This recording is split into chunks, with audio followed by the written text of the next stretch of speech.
Fueled by C4, Cellucor, and Extend. Use the code Clydesdale to get 20% off at checkout at c4energy.com. On Clydesdale Media, where we bring you the widest array of content here on our YouTube channel. Make sure you like and subscribe to the channel. Hit that notifier so you're first to know when new episodes are available.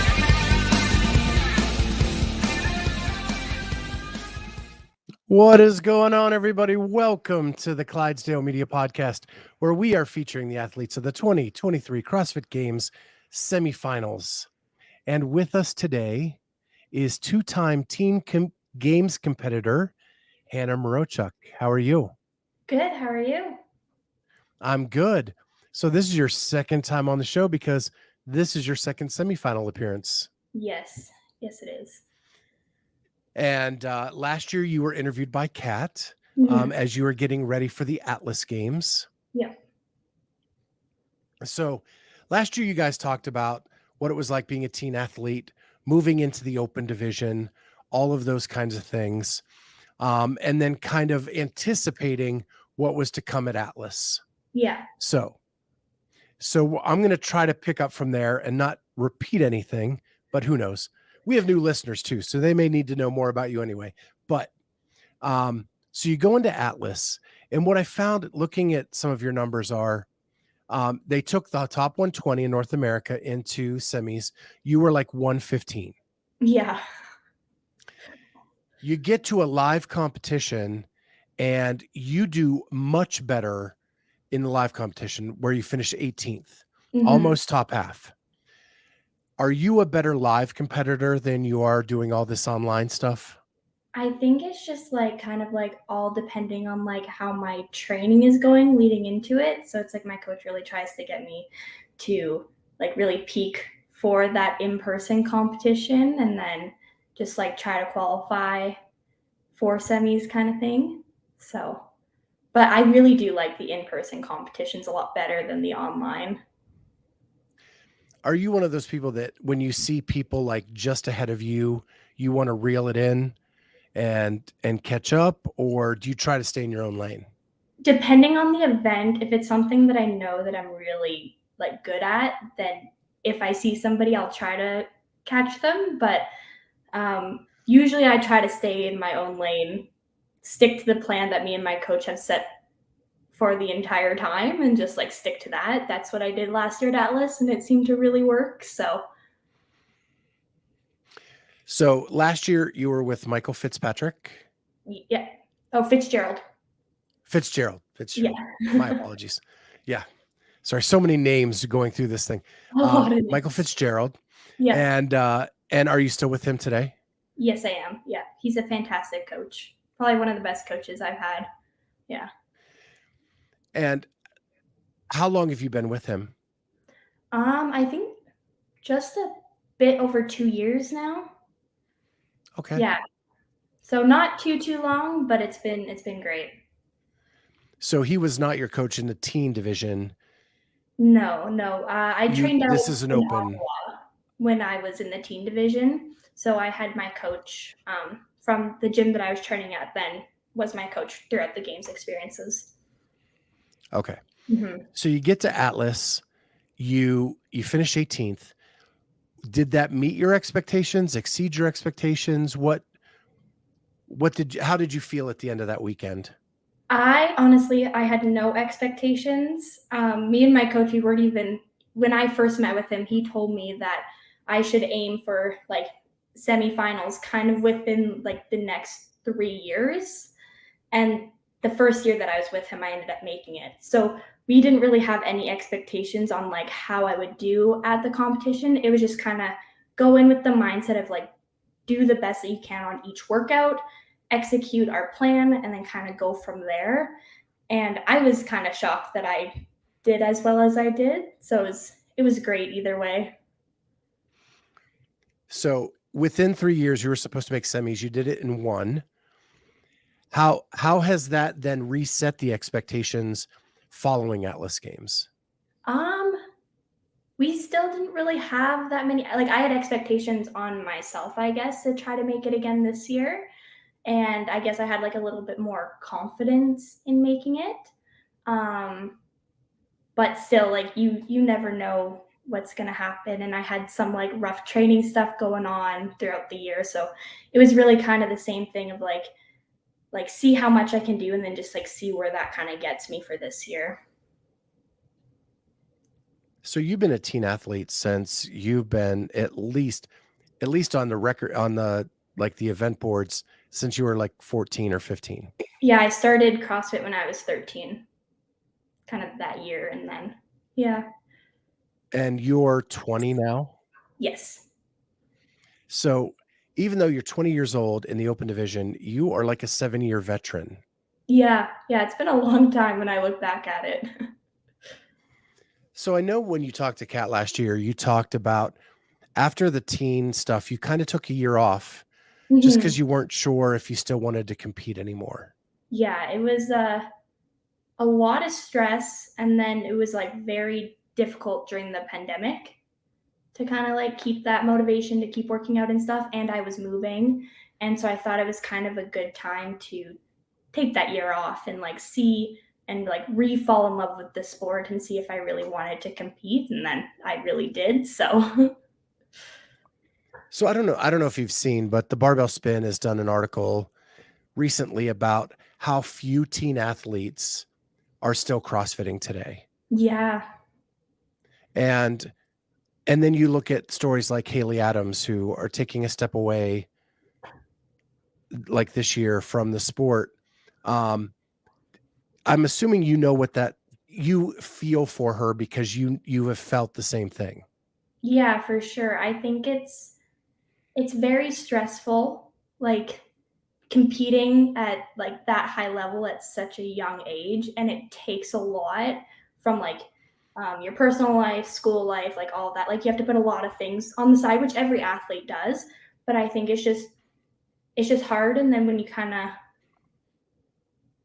like keep going within your life and you have like the changes, like you're going into university and like jobs and all that kind of stuff, like things change, and then you got to like relook at what you really want to do. So I think that's kind of part of it for sure, like on my experience base from when I was like kind of transitioning from like the teen division to the adult division. It was like also I was transitioning from like high school into university, starting to work a bit more, and then yeah. I I feel for you because and that this isn't a bad news thing. This is like I was a swimmer in high school, right? And Mhm. at a pretty high level, not like Olympics level, but a pretty high level. And I was in the pool at 5:30 in the morning and I swam for 2 hours before school. And then I Mhm. go through school smelling like chlorine all day. And then I'm in the pool after school and for another couple hours. And that's not even counting like the weight training and the deck work that we would do outside the pool. And there was Mhm. a point like after my junior year in high school, I was like this is a lot. And Yeah. like I don't know if I want to keep doing this. Do you ever feel like you missed anything training as a teen athlete that you wish you had back? Or was that just the choice you made and you're good with it? I don't really think that there's anything that I've really missed. When I was a teen, I had like lots of like a few close friends in school, and everybody at my gym was really close friends with me. And yeah, so I don't think I really missed out on anything. I really liked having a routine and like working towards a goal. And I think having CrossFit gave me so many more experiences than if I wasn't doing CrossFit. So for you, the year off was just, I want to experience some other things, take a step back and see if this is really my priority. And what you found is, yes, this is my priority. Yeah, I was really burnt out from the previous season of competing, and I didn't end up qualifying for the CrossFit Games for that year. And I was just kind of like, I want to see if I just would want to do CrossFit recreationally and see if there's anything else that I want to do. But I love CrossFit, so I came back. And so you see this as like a long-term thing for you now. Yes, yeah, I do. Okay, well that's awesome. Um, So now this is my soapbox about young people and Instagram. Mhm. When you're trying to make thumbnails of people, Instagram now promotes reels more than still photography. Yep. It's really hard to get a picture of people to make a thumbnail. I bet. And so for you, like I had to like screenshot reels and hope I caught like a good pose. Like, and I would just keep screenshotting. Sounds like a lot. So when you're doing the social media thing, like, do you feel any pressure there about what you're portraying, or are you just doing it for fun? I just do it for fun. I'm like obviously through the process, like I want to kind of like build up like the followers and like hopefully one day kind of get some sponsors and stuff like that. Um, but I've always tried to like not really focus so much on that aspect of it and just kind of like post what I want to post and yeah. So a little bit of pressure around like trying to post like consistently, but just like posting the things that I want to be out there kind of thing. Do you have fun with like doing reels? Are you creative in any way like that? Where I try to be. I don't know how good they actually like turn out, but I'm not like super like techie. It's like I can't like edit videos very well, so I just kind of do it on like the Instagram side of things and hope that it turns out okay once I post it. But yeah, I think you're doing okay. oh, well, thank you. Well, and there are people that believe if you use the editing software in Instagram, they Mhm. promote it more than if you use an outside source and bring it in. Well, then that's good for me then, because I only use the Instagram one. Yeah, I was just having this discussion with another creator. Mhm. And when we make stuff for the show and she makes stuff for her business, if it's highly produced, it gets no views. If you just slap something in and use Instagram's editing, like Mhm. it seems to like promote it and you get a ton of views. Hmm. Very interesting. Yeah. Well, just a little side talk there. So last year when you talked to Kat, you were in university, Mhm. but you had like kind of reduced the load and given yourself Fridays off. Are you still in university? Yes, so I just finished my winter term like a week ago, and so that felt really good. Had a few like tough courses, but it was a lot of fun, a lot of work. Still same thing. I was doing 4 courses throughout the semester, um, and then now, yeah, actually today I'm starting my spring semester. I'm doing my 52-hour practicum. So Okay. So yeah, how does that work with training and I'm not semifinals? I'm not really sure yet. I'm trying to like work the schedule around, but I'm working through my practicum with the Calgary Center for Health and the Brad Kane, one of the owners. He's very, very nice, and I know him through CrossFit, and so he's kind of very flexible because he knows how much I'm doing with the semifinals, and I also work at CrossFit gyms and stuff in the city, so I'll just kind of work it all around. So you are going to school, you're working, you're training, and you're trying to be a 20-year-old. Yes. It's a lot to balance, but I like being busy, so it works well for me. Well, right now is probably when like everything ramps up the most for you. Yeah, it has definitely been getting a bit more with training for sure. Yeah. And But so it's all the you're fun training. what was that? I said it's all the fun training though, so it's good. Okay. Yeah. So you think it gets more fun. So so let's break this down. One, are you doing more volume now than you've been doing? I think so. I started adding in because I don't really do double sessions throughout the school year because it's a lot with like studying and stuff. And so I started doing doubles again, slowly adding them in with like some like early morning like running, and then I go to the gym in the afternoon and do like the more of like everything else. I always question myself when I use the word volume because Brent Fikowski said volume is just a knob on the stereo. Hmm. That that word doesn't mean anything. There's more to it than all of that. Yeah, for sure. Um, and So would you think that I used the wrong term volume and you're just training smarter? Um, I don't really know. Like, I think like definitely like the intensity has gone up in the fact that it's like more of the kind of like competition prep workouts and like more weights and yeah, and like just like training like with the because like four other people from my gym have made it to semis as well. So training with them once a week to kind of get that practice of competition going a bit more. I'd say it's a bit more volume for sure.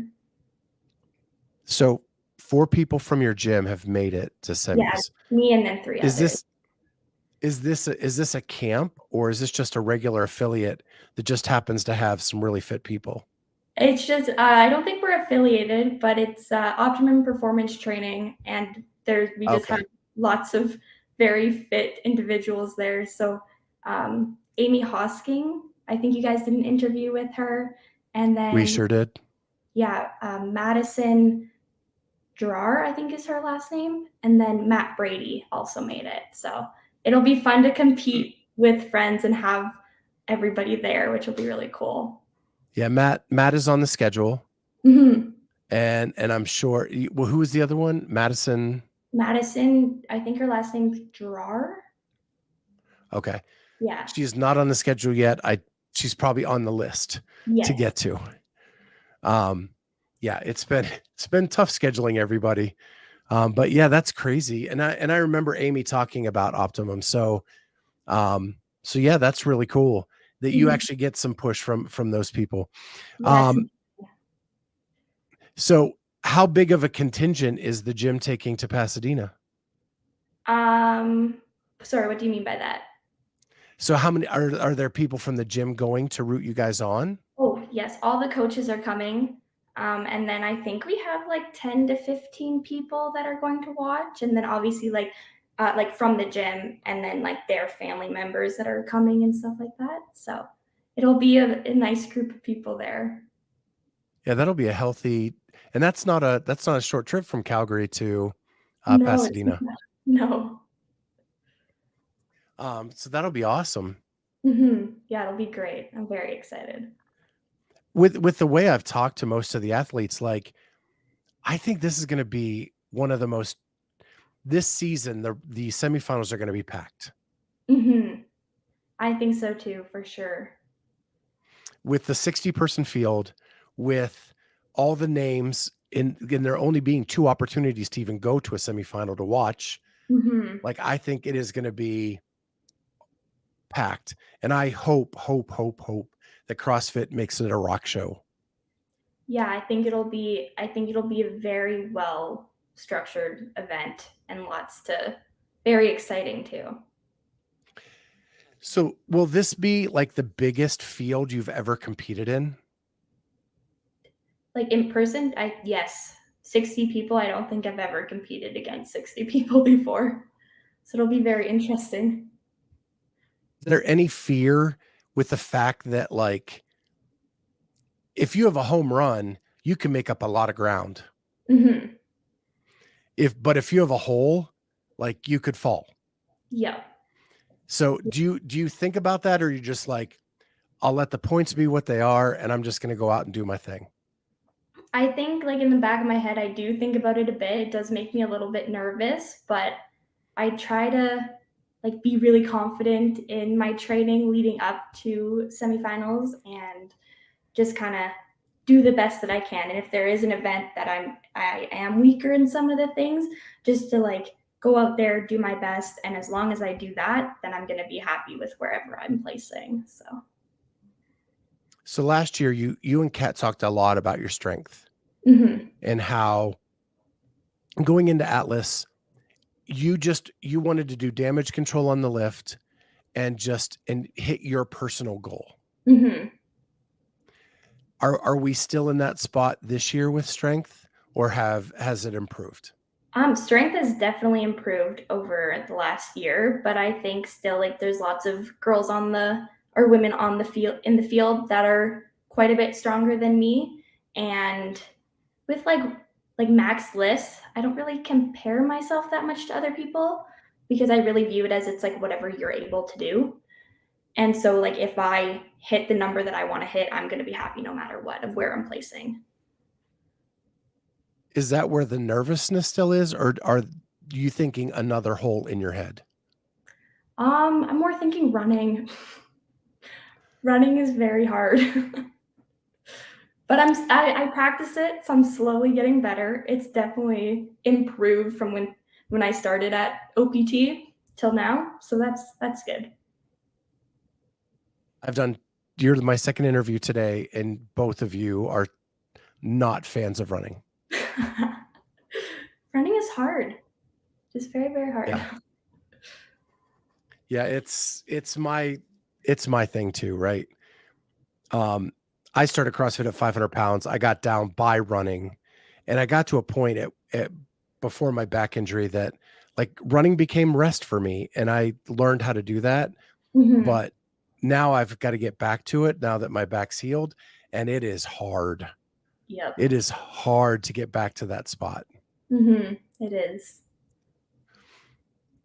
So you say there's not a whole lot of expectations yet. Mhm. Um, there's a lot of young athletes in this sport coming There. up, like the Emma Lawsons, the Emma Careys, the Mal O'Briens, the Mhm. Olivia Kerstetters. Does that put any pressure on you to think like I'm in I'm in that age group with them, and I'm gonna be stuck there for a while? Does that put pressure on you to get better faster? Or are you like, nope, just brick by brick, we're just gonna get better over time and catch them eventually? I think when they first started to like become really good and like well they were always really good, but when they kind of started making it into the individual division, I think there was kind of that feeling of like, oh, I'm behind.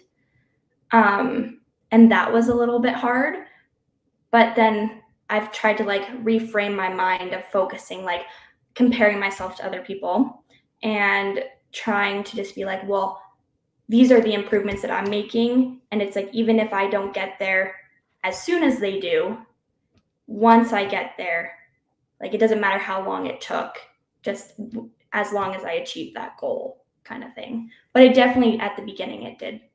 It was a bit hard, but Yeah, I can't imagine it not.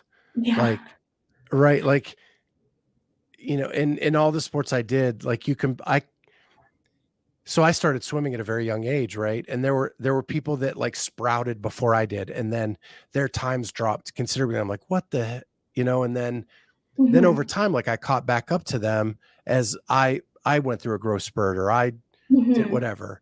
And but it plays crazy mental games.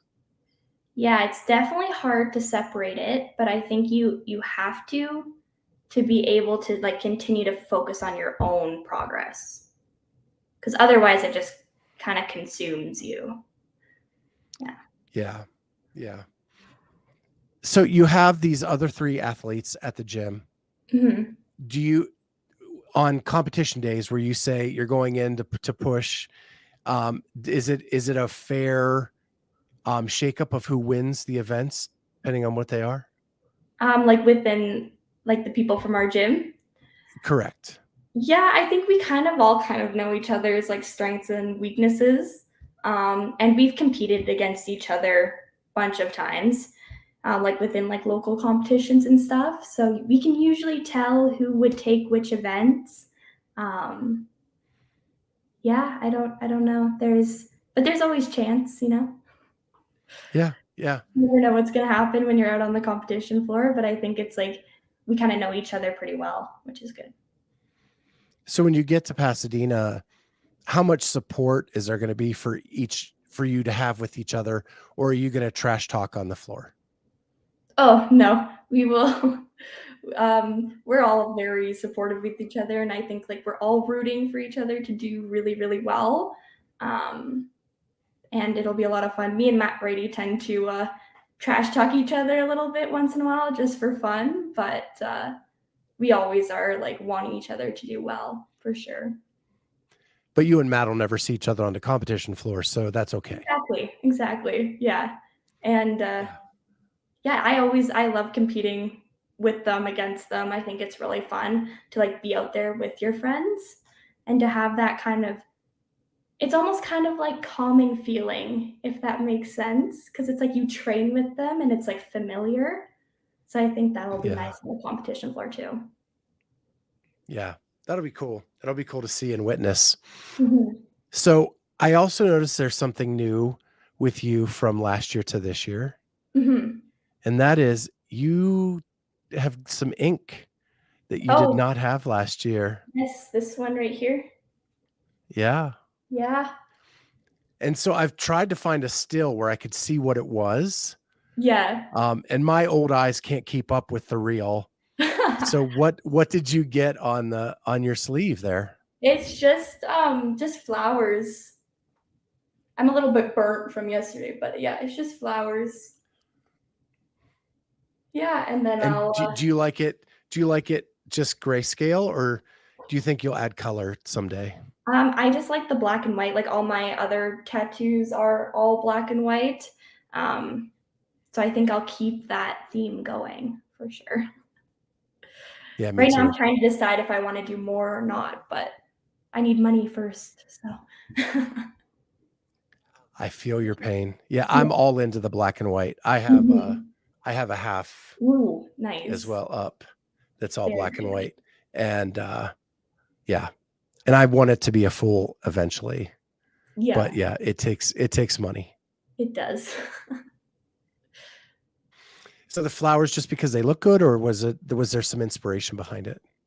No, just because so for my first tattoo, I really wanted, like, I wanted a bigger piece, and then I got really nervous and I wanted flowers, and I was like, no, I'm not going to get flowers. So then I had like these words that I wanted to get, and then I was like, no, not words. And I got these butterflies. I picked them like a day before because I thought that they were pretty.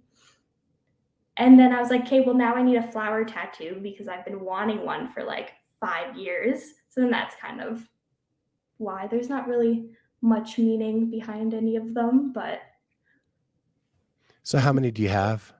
I have the butterflies. I have this one here. This one was like a spur of the moment kind of one. I was like waiting uh, for my mom to come out of an appointment, and there was a tattoo shop, so I went over and got one. I was like, why not? It was planned. Like I wanted to get it. It was just spur of the moment of when I got it. Um, and then I have mountains on my rib cage. And then with that one, I paid for the hour and it took 45 minutes. So then I was like, well, I'll get another tattoo. So I got a little sun on the back of my neck because that only took 15 minutes. And that's I all. So don't want to waste that money. exactly. I'm like, I paid for it. I might as well. So I have 1, 2, 3, 4, 5. Yeah, I think 5. And you're not done, I can tell. No, no, I have so many more planned, but I have to space them out a little bit. Yeah, yeah. Yeah, it's so which one was the most painful? Um, ooh, I think this one took 7.5 hours, almost 8, and I did it all in one session because of training. I was What? like, I'm like, I can only take one rest day. So I'm like, I have to do it once. And then so by the end, it really hurt because it comes up onto my shoulder here. And so like this part here hurt. And then she did white, like the white infills at the end. And it was just like the rubbing of the paper towel. And I was like, oh, I want to go home. So that one was Yeah, probably so mine is lightning around Thor's hammer, very cool. I and like that. they did white on all the lightning bolts. Hmm. That was awful. Yeah, white hurts a lot for some reason. Yeah. But it did not hurt as bad as the armpit. Ooh. Yeah, see, I want to kind of bring mine this way, but I'm scared that that's gonna really hurt. So, It's not bad on the arm, no, but it's okay, just when they get back to the armpit yeah, does it really get bad. okay, that's good to And know. you can do it for short stints. Like I would not do a 7.5 hour session. Yeah. Like mine were all like 2 to 3 hours, and I did 4 2 to 3 hour sessions. Yeah, I honestly, I don't think the tattoo artist really thought that I was going to do 7.5 hours because she kept saying, like, we can book another time. Like, you can come back again. And I was like, no, this is the only time I have available because then I'm training. So I'm like, I got to get it now. Yeah. Yeah. Yeah, because mine comes over to here too, like onto the chest. Yeah. And the chest wasn't too bad. It really just was the armpit. Yeah. Yeah. I have like a little like leaf that comes like right into like armpit area. So that kind of hurt, but it wasn't terrible. But you do hard things. You do CrossFit. So a tattoo needle's nothing, right? Yeah. Yeah. Just feels like a really long workout. Yeah. Right. Right. Yeah, sure. Yeah, it's for me, it's really the next day, just like CrossFit. Like while it's going on, most of the time it's not so bad, but the next Mhm. day as it's healing, like that's when it especially a big piece. Yeah, it didn't hurt too much. I think because it's like super thin lined. It's like not a whole bunch of like fill-ins. On the parts that she did fill in, those hurt a bit more, but Yeah. That's all that scraping. Oh, Mhm. yeah. Well, Hannah, I know that this is going to be a long time thing that we're going to keep having you on year after year after year. So it's good to get to meet you personally, myself this year, and to have you on for the second time. Good luck in Pasadena. I will be out there with a crew doing some stuff. So hopefully we'll get to meet in person, and you'll have a great weekend in Pasadena. Thank you so much. It was very nice meeting you too, and thank you for inviting me on the show today. Yeah. And for everybody in the chat, thank you so much for joining us. We'll see everybody next time on the Clydesdale Media Podcast.